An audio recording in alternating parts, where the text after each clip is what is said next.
In Brigadier General Rob Spalding, he joins us right now. General, good morning to you. Good morning. Morning. So what do you make of the fact that so far Israel has said nothing, Iran has said we're not going to strike back, and it sounds, as I mentioned a moment ago, the only people who have confirmed that it was Israel is the U.S. Pentagon. And Jackie Heinrich reported last night that apparently the United States was in contact. Israel called us last night and said, hey, we're going to hit. But that's the only notification.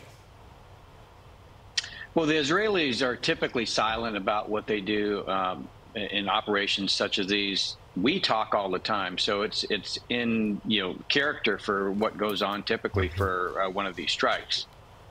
General, Iran is downplaying it, and we've had reporters. Trey Yink says he thinks this gives them an exit ramp so they can save face, don't have to necessarily respond. But you had the foreign minister of Iran on one of the channels here in New York just hours before this strike. And he said, if Israel commits that mistake once again, our response will be decisive, definite, and regretful. How do you think they'll respond, if they respond at all? Well, as I watched that, his statement, what was concerning to me was it sounded like it wasn't just aimed at Israel, it was also aimed at the United States.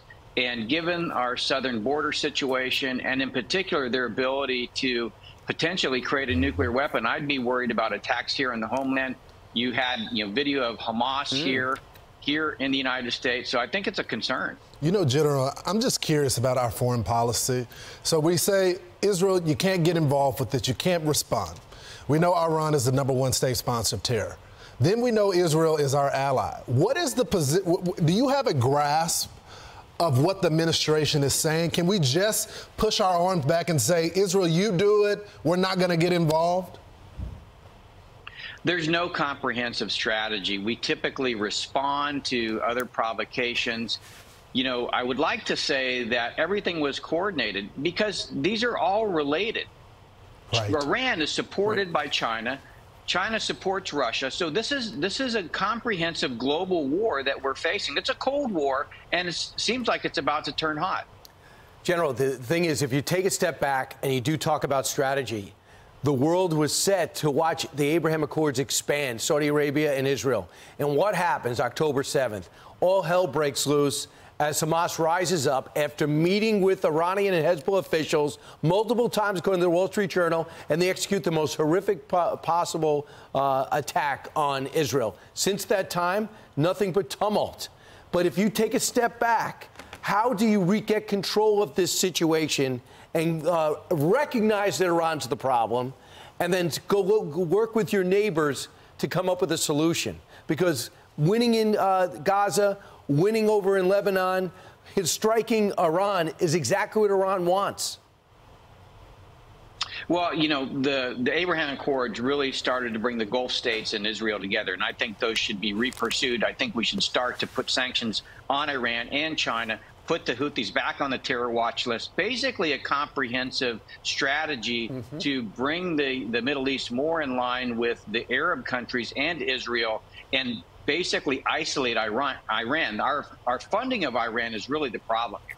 Yeah, but General, apparently, according to the New York Times, last weekend, senior officials in Israel were ready to, pretty much in real time, okay, they're bombing us, let's bomb them.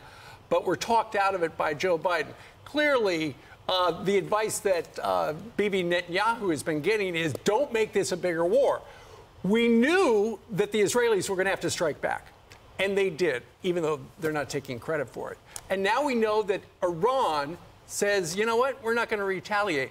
So is it over?